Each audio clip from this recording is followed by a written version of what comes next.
Bonjour tout le monde! Welcome back to We in France. I am here in the United States visiting family for the holidays, and the longer I live in France, the more culture shock I experience when I go back to the US. Now, if you've been watching a while, you know I'm originally from the fine state of New Jersey, but my family now lives in South Florida, so that's a bit of culture shock in and of itself. It's kind of like stepping into a parallel universe. But if you add in the fact that I'm used to the French way, I've definitely learned that reverse culture shock is 100% real. Now, some of the things I'm going to be mentioning here in this video are things that I've missed. Some things just seem strange, if I'm being honest, at this point, and others, let's just say they give me major reverse culture shock vibes. So today, I'm sharing 10 things that throw me for a loop every time I come back to the US now for a visit. So let's have some fun. All right, number one, nobody's puffing smoke everywhere. Now, in France, you'll notice that a lot of people seem to smoke. You'll see people smoking on terraces, outside restaurants, at bus stops, even while casually strolling down the street. It is tolerated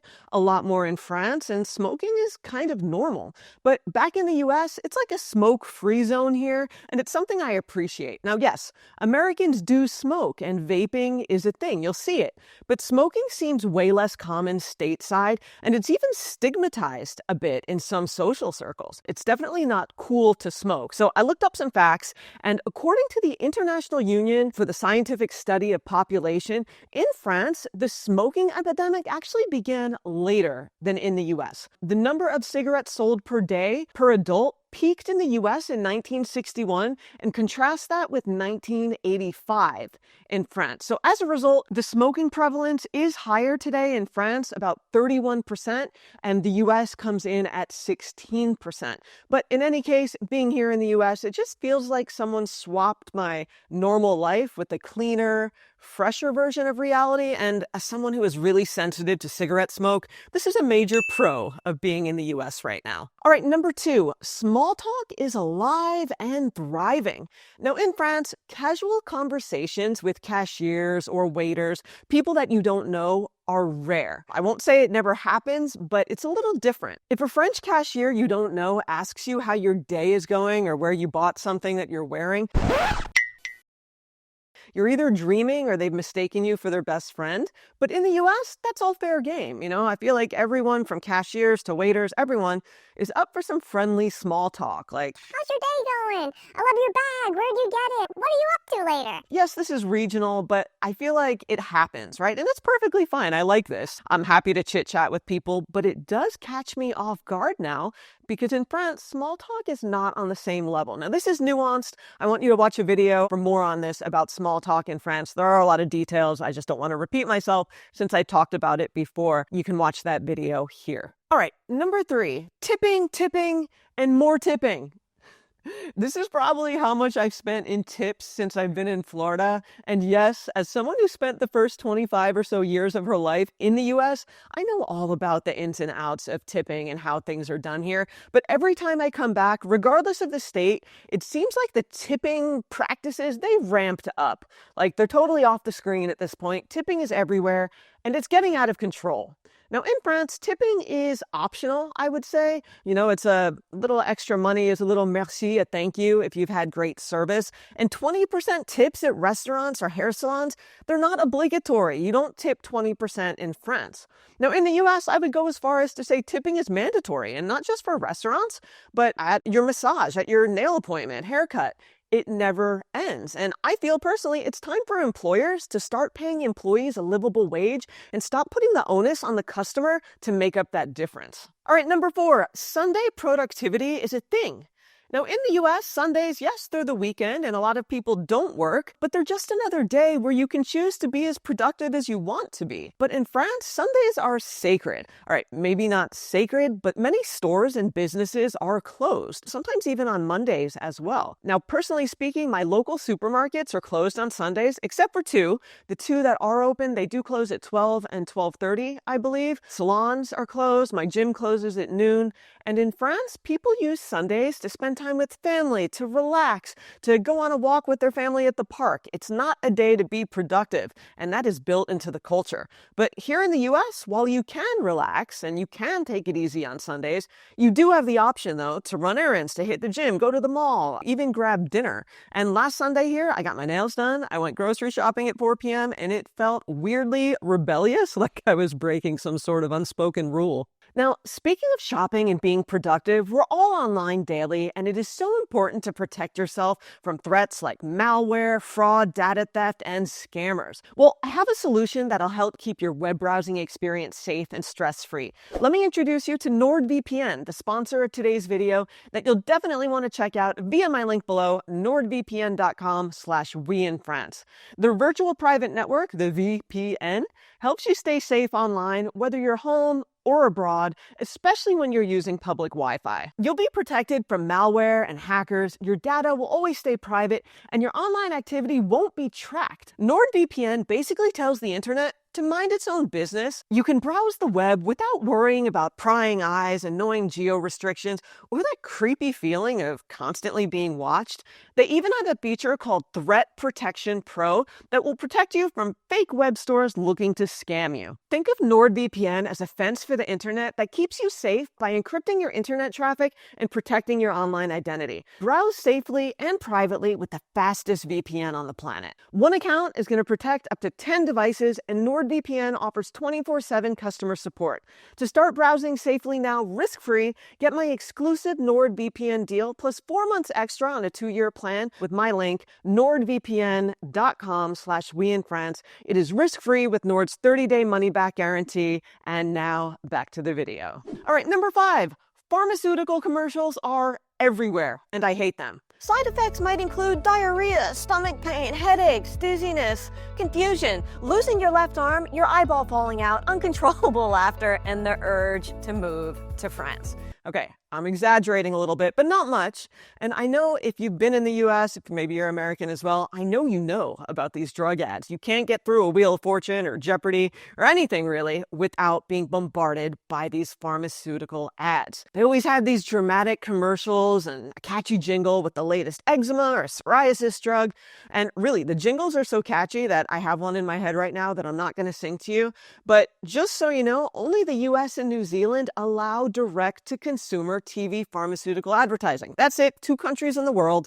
And that means in France, you will not see pharmaceutical commercials on TV or in magazines. Now, coming back to the US and watching ads for medications with like 10 seconds of benefits and 2 minutes of side effect disclaimers is absolutely wild to me. Things like, ask your doctor if you're healthy enough to take this pill that might cause dizziness, nausea, sudden existential dread. you know the drill. You know, the French would lose their damn minds, and it would be funny if it wasn't so scary. I honestly can't imagine what foreigners must think when they see all these pharma commercials. They are jarring to me. All right, number 6, guns and ammo stores are normal?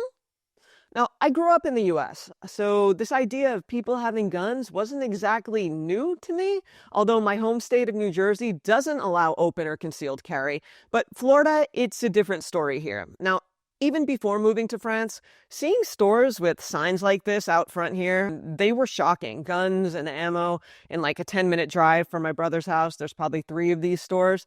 But you know, now after years in France where the sight of guns is rare unless you're at a museum, seeing stores casually selling firearms and ammunition feels absolutely insane to me. The US's attitude towards firearms, it's a whole different vibe, and personally, I don't feel it's a good one. All right, number 7, billboards for everything, everywhere. Now, this is a Florida thing, right? You have to let me know if you have billboards where you live.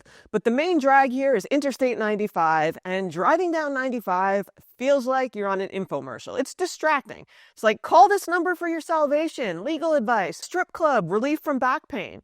And in France, billboards on highways are rare, and you definitely will not find religious advertising, anti-abortion stuff.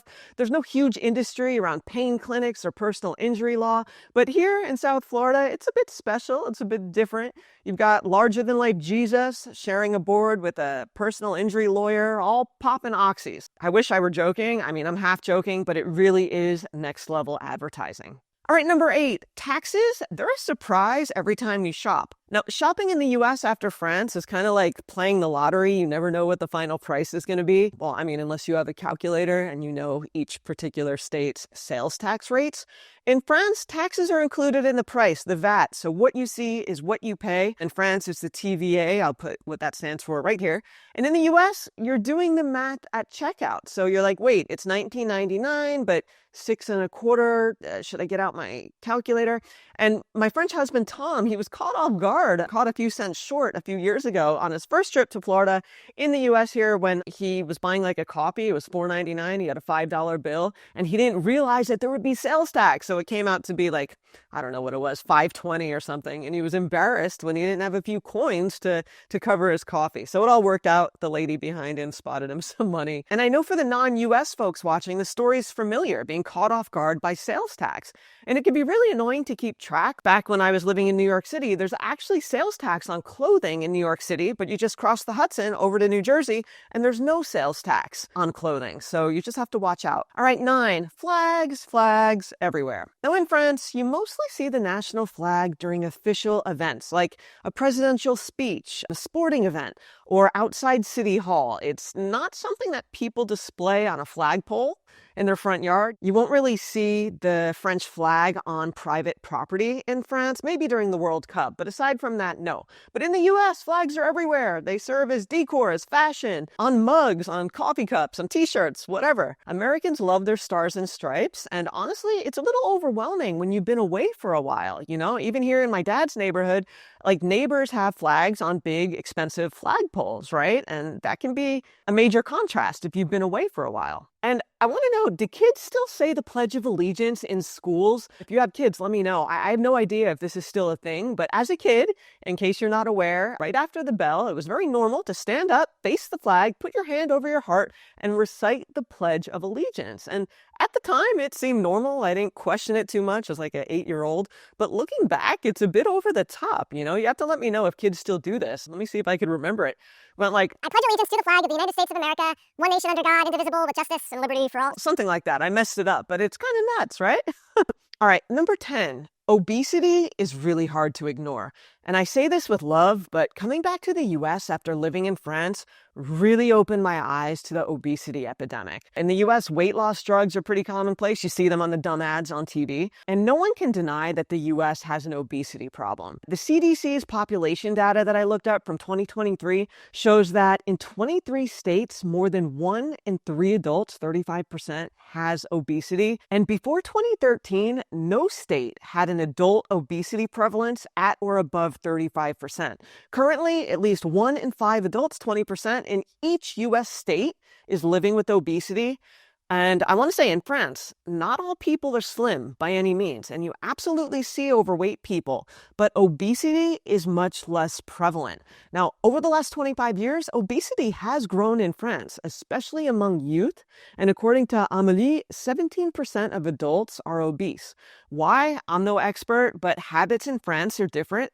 Meals are smaller, people walk more. And I will say in the time I've lived in France since 2012, fast food and processed foods are becoming more and more common. Now, visiting the US after living abroad, it's always an eye-opening and overwhelming experience, to say the least, but it's also wonderful. To that end, I've done a video here on things the US does better than France, and also one on things I miss from the US after living abroad for a decade, you know, in the name of balance and all. There is a lot I love about both countries, and I make no secret of that here on this channel, but I will say the reverse culture shock, it is definitely real, and it reminds me of how different our worlds can be, even within the same country. So I want to know in the comments, have you ever had reverse culture shock, either in your own country, moving somewhere else, or if you live abroad like I do, coming home to your home state, your home country? I would love to hear about that below if you resonate with any of the things that I said. And as always, thank you for being here, and I'll see you back on We in France soon. Salut!